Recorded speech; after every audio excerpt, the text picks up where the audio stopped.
ذرا یہ فاض صاحب یہ بتائیے گا کہ اگین جب مین کوشچن کہ اس وقت بڑا اہم سوال ہے کہ بہتر صورتحال ہے، اچھی مضبوط فارمیڈیبل ایران کی اتنی بڑی جنگ کے باوجود ہے بہتر صورتحال ہے، اوور پلے نہ کر جائیں، یا یہ کہ ود ان دی جو پوری ہائرارکی ہے اس کے اندر کوئی ایسے ایکسٹریمسٹ ایلیمنٹ ہو جو کہ فار واٹ ایور ریزن، جیسے ابھی انہوں نے قطر پہ حملہ کر دیا، قطر کے ویسل پہ کر دیا یا سعودی عرب کے ویسل پہ کر دیا، تو یا یہ کہ انٹینشنلی اوور پلے کر گئے تو پھر اس میں بڑا نقصان بھی ہو سکتا ہے۔ یہ ایک بہت ہی ڈیلیکیٹ اس وقت سچویشن ہے نا، جس میں کہ ایران کو بھی دیکھنا ہوگا کہ ان کے پاس کوئی بہت بڑی تو گنجائش نہیں ہے نا کہ جو چاہے کرے۔ کامران صاحب، یہ جو ایک خطرہ ہے کہ وہ اوور پلے کر جائیں گے اپنا ہینڈ، یہ بالکل موجود ہے۔ اور اگر آپ ایران کی جو تاریخ اس میں دیکھیں تو کئی بار ایسے موقع آئے جب اب ایکسپرٹس بتاتے ہیں کہ وہ انہوں نے اپنا اوور کانفیڈنس کی وجہ سے ایک اچھے موقع پر ایک اچھی ڈیل جو ہے وہ کھوئی اور بعد میں اس کا نقصان اٹھایا۔ تو یہ تو ایک ایشو موجود ہے، لیکن اگر آپ اس وقت جو ایران کی اپنی جو پاور ڈائنامکس ان کو دیکھیں تو اس میں یہ بالکل واضح ہوتا ہے کہ جو ہارڈ لائنرز ہیں they are in the position of control.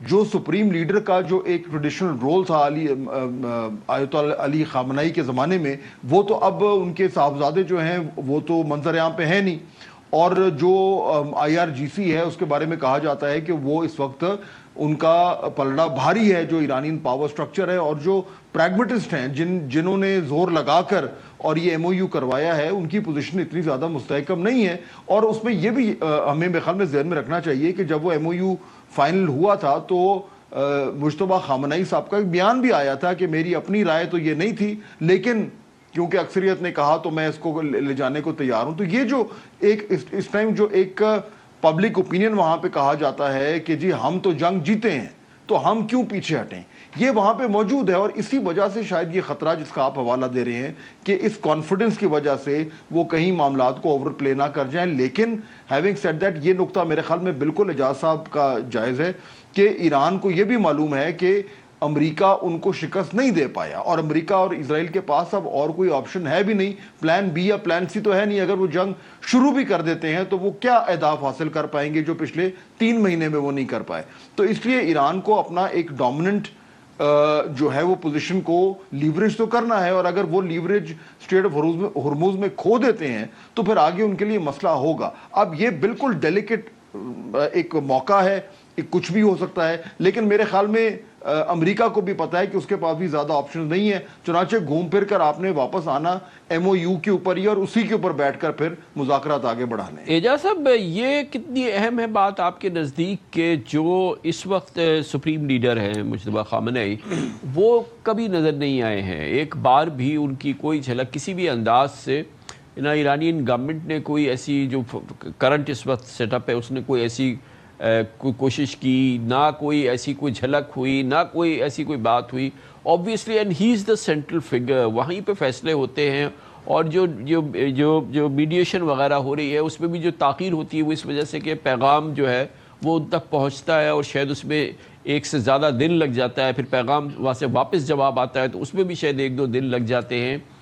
ان کی ایبسنس، ان کا نہ ہونا اور وہ پیوٹ ہونا اس پوری صورتحال میں، اور ان کا نظر نہ آنا، آپ کو اس کی کوئی اہمیت نظر آتی ہے؟ دیکھیے، اس کی سیکیورٹی ریزنز ہو سکتی ہیں۔ یہ ان کے جو والد محترم تھے انہوں نے تو یہ فیصلہ کیا تھا کہ انہوں نے زیر زمین نہیں جانا، وہ اپنے دفتر میں اسی طرح کام کر رہے تھے جب ان کو شہید کیا گیا، ان کی فیملی بھی ان کے ساتھ تھی۔ تو یہ عین ممکن ہے کہ سیکیورٹی کی وجہ سے، اور یہ جو پیغام رسانی کا بھی جو طریقہ ہے اس میں اگر آپ کے جو سیلولر ڈیجیٹل جو ذرائع ہیں وہ اگر پینیٹریٹ ہو سکتے ہیں تو وہ پھر آپ لو ٹیک کی طرف چلے جاتے ہیں نا، پھر وہ پرانا جو پیغام رسانی کا طریقہ ہے اس کے ذریعے سے آپ کرتے ہیں۔ بہرحال یہ تو ایک ایسی چیز ہے کہ جس کے بارے میں میں اور آپ قیاس آرائی کر سکتے ہیں۔ جو اہم بات ہے اس کا تعلق اس بات سے ہے کہ میں نے یہ ابھی بات سنی کہ دیکھیں ایران جو ہے وہ اوور پلے کر رہا ہے۔ دیکھیں بات یہ ہے کہ حکمت عملی کا نقطہ ارتکاز کیا ہے یہاں پہ؟ ابنائے ہرموز جو ہے نا وہ نقطہ ارتکاز ہے، اور کسی بھی ابھی یہ بات ہوئی کہ مفاہمت کی یادداشت جو ہے اس کے بارے میں بالکل بات ہو رہی ہے۔ امریکہ میں بھی بات ہو رہی ہے اور جگہوں میں بھی بات ہو رہی ہے کہ یہ کوئی وکلا نے بیٹھ کے تو بنائی نہیں ہے. جی. اس لیے اس کی جو زبان ہے اس میں بہت سی ایسی چیزیں ہیں جو کہ امریکیوں کے مطابق امریکہ کے حق میں نہیں ہے، لیکن امریکہ کو ماننی پڑی یہ بات. باقی رہی بات یہ کہ ایران جس طرح امریکہ میں بھی تند رو ہیں اور اعتدالی ہیں، اس طرح ایران میں بھی ہیں. تو یہ تو کوئی نئی بات نہیں ہے، ہمارے ہاں بھی ہے. جب بھی ایسا معاملہ ہوتا ہے ہمارے ہاں بھی کچھ لوگ تند رو ہوں گے، کچھ اعتدالی ہوں گے. تو یہ کوئی ایسی چیز نہیں ہے جو پیکیولر ہے ایران کے لیے.